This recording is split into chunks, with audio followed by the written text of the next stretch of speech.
மாடி தோட்டத்தில் பாருங்கள், மஞ்சள்லாம் நடவு பண்ணியாச்சு.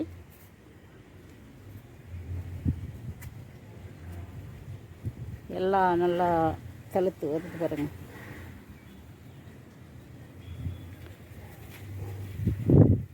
அதோட வெற்றிலை வள்ளிக்கிழங்கு, ஏர் பொட்டேட்டோ, அதுவும் நடவு பண்ணியிருக்கு. மஞ்சள் போன வருஷம் எடுத்த மஞ்சள் இன்னும் அரைக்கல, காய வச்சு வச்சுருக்கு. வாங்க, இங்கேயும் கருமஞ்சள், கஸ்தூரி மஞ்சள் எல்லாம் நடவு பண்ணியிருக்கு.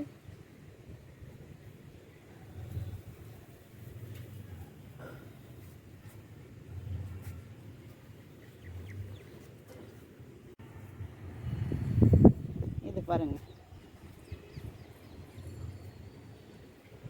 இது நல்லா பூ வச்சிருக்கு. இன்றைக்கி தான் தேமூக்கரசில் அடிச்சுட்டேன். பீனட் பட்டர் ஃப்ரூட் பார்ப்போம். நிறைய பூ எடுக்குதுங்க.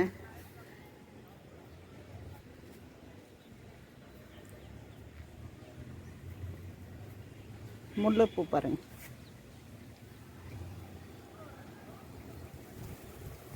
இந்த வாரம் நம்ம மாடித்தோட்டம்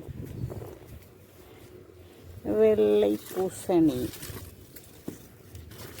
அவ்வளோதான், அறுவடை பண்ணிடலாம்.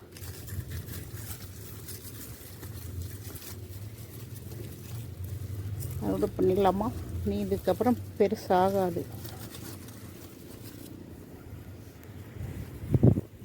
சொடக்கு தக்காளி பாருங்கள்,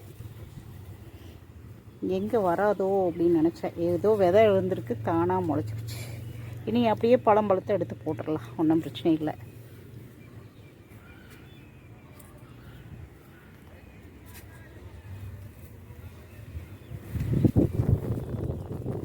மல்லிகைப்பூ உருவி விடணும். முருங்கை பிஞ்சு வந்துச்சு, காற்றுக்கு விழுந்துடுச்சுங்க. செடி முருங்கை. இது பாருங்க, கும்குவாட்,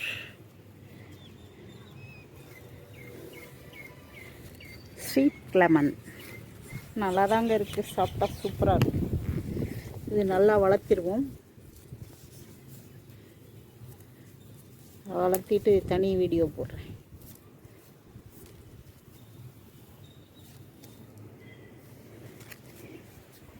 இந்த ஸ்டாண்டுக்கெல்லாம் அடுத்தது தொட்டிகளெல்லாம், அங்கே இருக்கிற தொட்டிகளெல்லாம் எடுத்து வைக்கணும். இந்த சூரினம் செடிங்க, இது கீழே கொண்டு வச்சுருந்தப்போ தோட்டத்துக்குள்ளே நிறைய காய் வச்சுருந்தது ஒரு டைம். சூப்பராக இருந்துச்சுங்க. அதான் ஃபஸ்ட் டைமு. நிறைய பழம், நிறைய காய், பிஞ்சுலேயே ரொம்ப டேஸ்ட்டாக இருக்குது. பறித்து சாப்பிட்டாச்சு. பாருங்க, மாடிக்கு கொண்டு வரக்கு முன்னாடியே நிறைய பிஞ்சும் பூவும் காய் நிறைய இருந்துச்சு. நல்லா பறித்து சாப்பிட்டோம். பறவைகளும் சாப்பிட்டுச்சு. இது பாருங்கள், இதில் இன்றைக்கி ஒரு பழம் பறித்தேன். Miracle fruit. இதில் மட்டும் இந்த இலை காஞ்சே தான் இருக்குது. துளிர் வந்தால் ஒரு பக்கம் காஞ்சிட்டே இருக்குது, ஒரு பக்கம் துளிர் வந்துகிட்டே இருக்குது. இதுக்கு வாழைப்பழக்கரைசல் ஊற்றணும். அப்போ தான் கொஞ்சம் நல்லா இலை கருகள் வருது பாருங்கள். இதுக்கு வாழைப்பழக்கரைசல் ஊற்றுனா இந்த இலை கருகள் கருகாதுங்க. ஊற்றிட்டு அப்புறம் தழுதுக்கப்புறம் காமிக்கிறேன் பாருங்க.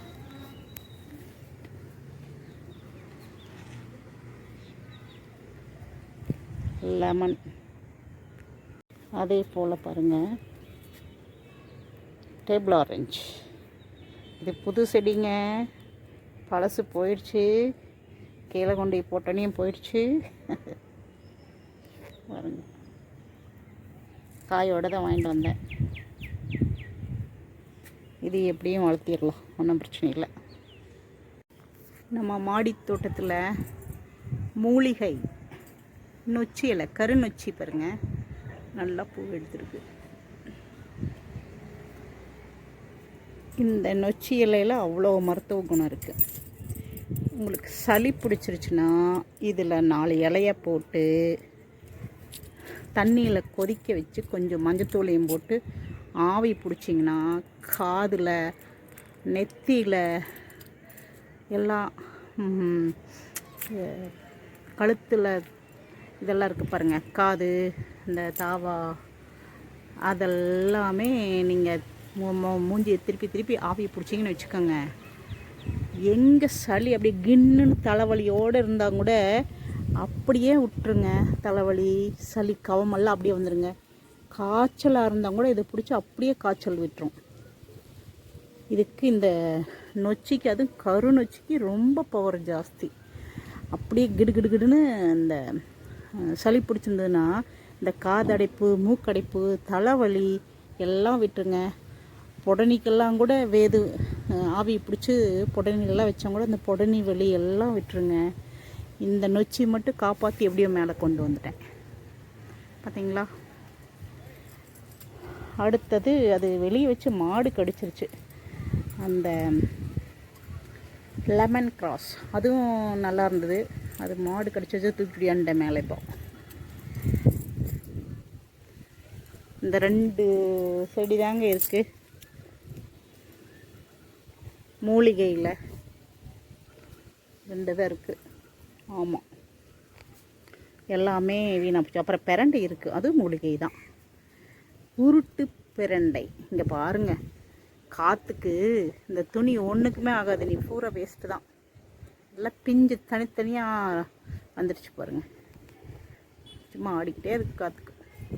சரி, ஏதோ ஒரு வெயில் ஜாஸ்தியாக இருக்குதுன்னு சொல்கிறாங்க, இன்னும் கொஞ்சம் நாளைக்கு இருக்கட்டும் இந்த செடி அப்படியே அப்பாவை தப்பிக்கிட்டோம் அப்படின்னு வச்சுருக்கேன். 2 மூலிகை. இது மூலிகை தான், தவசிக்கீரை. இது ஒரு மூலிகை. பார்க்க ஒவ்வொன்றும் மூலிகை தான், இருந்தாலும் மல்லிகைப்பூ பூத்துருக்கு பாருங்கள், முல்லை. அப்பா செம மனம்.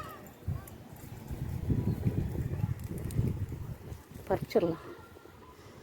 என் தோட்டத்தில் நெத்தி மல்லி எவ்வளோ பூத்துட்டு இருந்ததுங்க, எல்லாம் வெட்டி போட்டோம். கீழேருந்து வந்துட்டு இருந்தது பாருங்கள். இதே முல்லை மட்டும் இன்னும் 2 செடி முல்லை வாங்கி வைக்கணும். தோட்டத்தில் மேலேயே பூவெல்லாம் நிறைய பறிச்சுக்கிற மாதிரி செம்பருத்தியும் 2 வைக்கணும்.